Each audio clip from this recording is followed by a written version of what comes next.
दोस्तों नमस्कार। आप देखते रहे न्यूज़ एसीपी भारत परिवार की ओर से स्वतंत्रता दिवस की शुभकामना।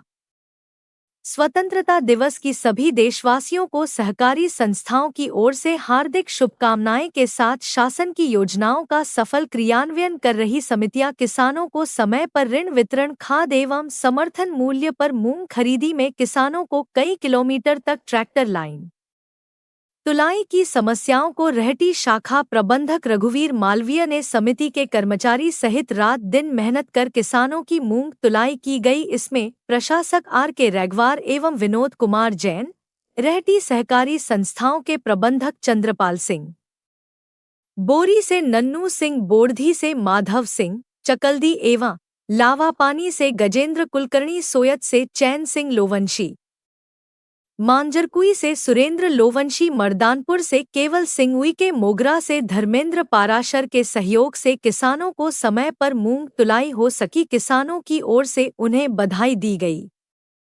आप हमारे चैनल न्यूज़ एसीपी भारत को यूट्यूब पर सब्सक्राइब कीजिए और लाइक करें। देखते रहिए हमारे साथ न्यूज़ एसीपी भारत की खास खबर।